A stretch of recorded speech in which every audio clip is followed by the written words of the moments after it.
Assalamualaikum warahmatullahi wabarakatuh. Pada hari ini Minggu 14 Juni 2020, tim Mapesa kembali menggelar Meseraya atau gotong royong penataan situs bersejarah. Kali ini kita mengambil lokasinya di Kampung Pungai Blangcut, Kecamatan Jaya Baru, Kota Banda Aceh. Setelah lebih kurang hampir 3 bulan kita vakum dalam kegiatan Meseraya karena pandemi COVID-19.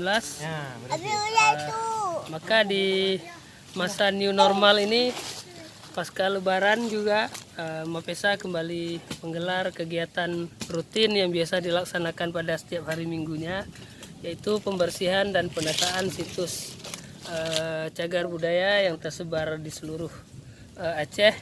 Dan hari ini kegiatan berlangsung di Kota Banda Aceh, tepatnya di Kampung Pungai Blangcut, Kecamatan Jaya Baru. Seperti terlihat, ini ada sejumlah nisan yang kondisinya sudah patah semua. Nisan-nisan ini telah patah akibat terjangan tsunami pada tahun 2004 silam. Namun bagian-bagian patahannya masih ditemukan di sekitar komplek makam ini, yang telah diselamatkan oleh pemilik tanah ini sendiri, yaitu Bapak Indra. Jadi pada hari ini tim Mapesa akan membersihkan seluruh semak belukar yang menutupi komplek makam ini, kemudian menatanya kembali, ngelem kembali nisan-nisan yang telah patah. Ini salah satu nisannya, nisan yang berada paling barat. Ini adalah nisan kepala yang memuat kalimah tauhid secara berulang. Nisannya telah patah. Ini bagian atas nisannya yang patah. Kemudian ini adalah nisan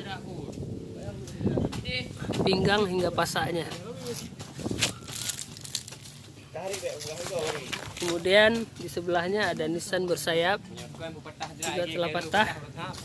Patahannya adalah ini. Ini adalah patahan nisannya. Kemudian di sebelahnya ini adalah nisannya juga. Sambungan patahannya ini.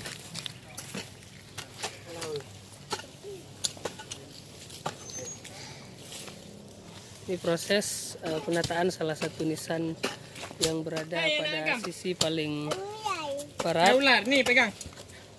Ini 3. Pegang aja. Mapesa mencoba mencocokkan kembali posisi patahannya. Setelah itu akan diturunkan kembali, dibersihkan, disikat.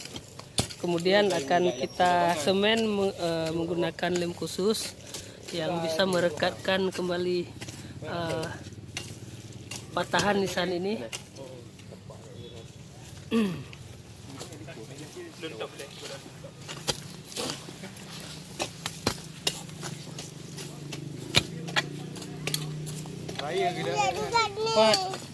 Ya Allah. Ini.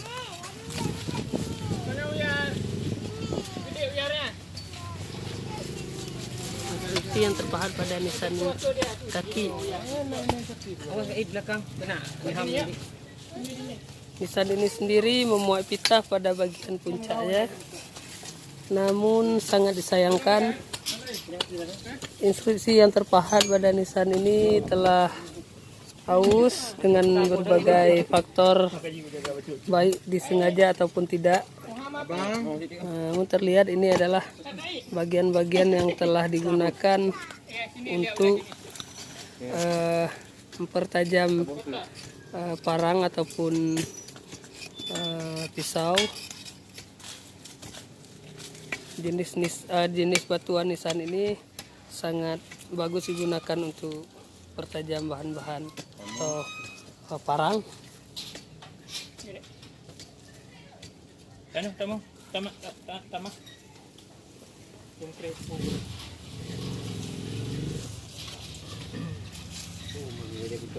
Digampong oleh Kareng Indrapuri, satu nisan yang hampir persis mirip seperti nisan yang kita lihat ini.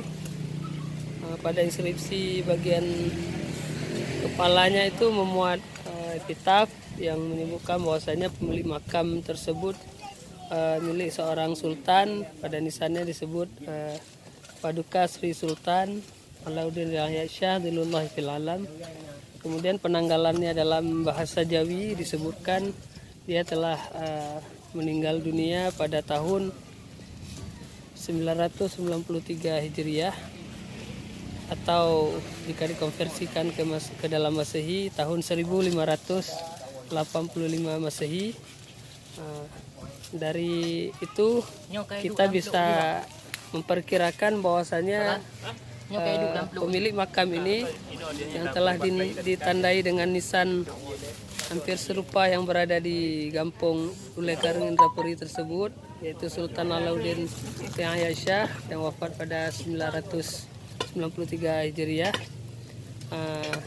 Pemilik makam ini tidak jauh-jauh periodenya hidup dan wafat pada tahun-tahun tersebut. Seperti lazim kita temukan pada benda-benda peninggalan sejarah di Aceh Besar dan beberapa kawasan lainnya, nisan-nisan yang sangat padat dipenuhi oleh kaligrafi itu lazimnya berasal pada abad ke-16 Masehi, dan itu menandakan juga masa-masa puncak kegemilangan Kesultanan Aceh Darussalam yang dimulai sejak Sultan Ali Muqayyad Shah dan mencapai masa puncaknya pada masa Sultan Alauddin Yahya Shah bin Sultan Ali Muqayyad Shah, hingga dilanjutkan sampai dengan abad ke-17 masa Iskandar Muda dan beberapa sultanah yang merintah di Aceh. Terlihat tim Mapesa masih berusaha untuk memperbaiki nisan-nisan yang telah berubah.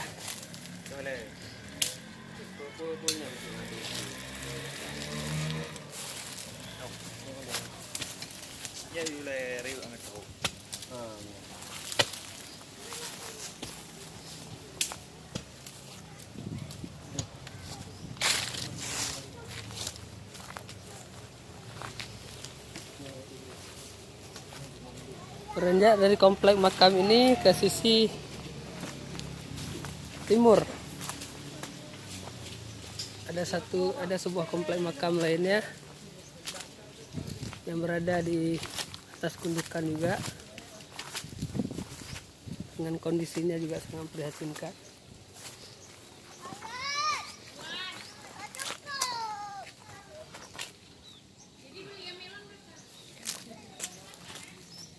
Nisan-nisan ini telah patah pasca tsunami. Nisan ini hanya beberapa bagian saja yang patah, namun saat proses rehab rekonstruksi oleh BRR, di sini ditumpuk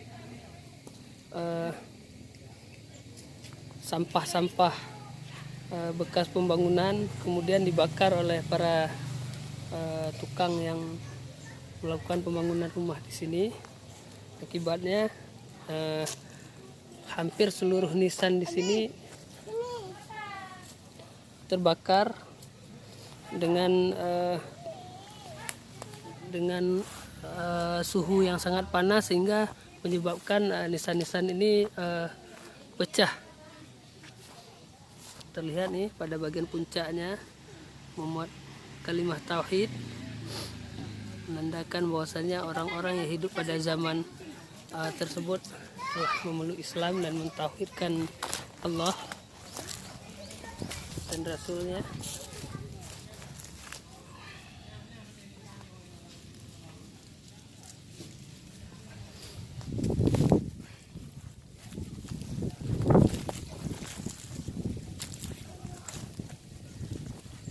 Ini ada satu nisan kecil, ukurannya kecil namun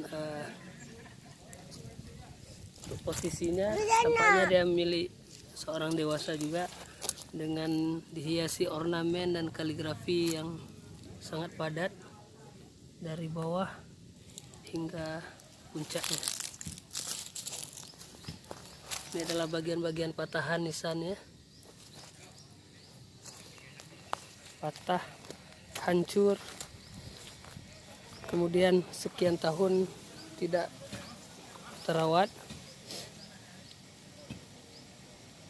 dirawat, dibersihkan seadanya dengan kemampuan yang terbatas oleh pemilik nisan ini sendiri.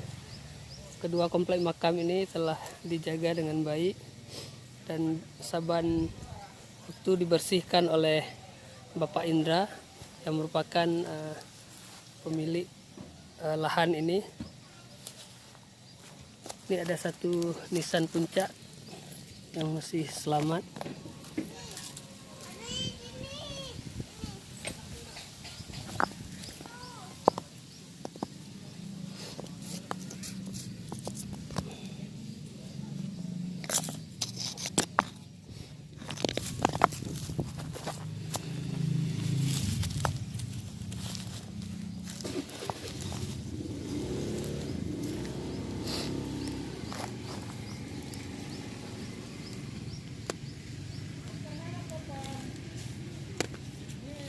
Itulah bagian puncak yang memuat epitaf. Ini yang alamah nisan, kemudian disambung dengan bagian nama pemilik makam ini. Nanti setelah kita sikat, bersihkan, dan akan kita lakukan kajian epigrafi pada bagian inskripsi ini.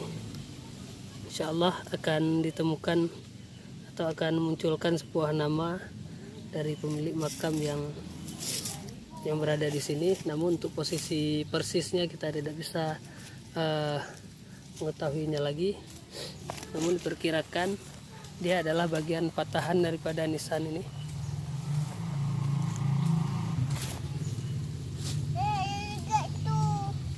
Mana?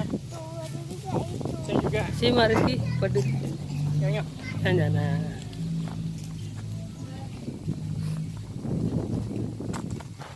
Angkat lagi ya, panjang loh, umereng.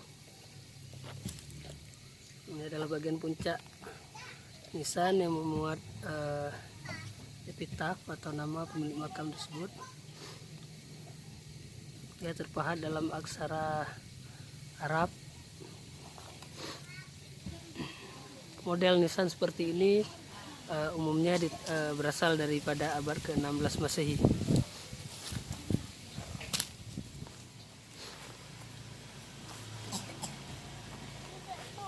Mana abang? Ini juga ya, sambungannya. Yang ada baca apa dah? Saya ya, Yang patah ya? puncak ya. Oh ya. Saya. Ya.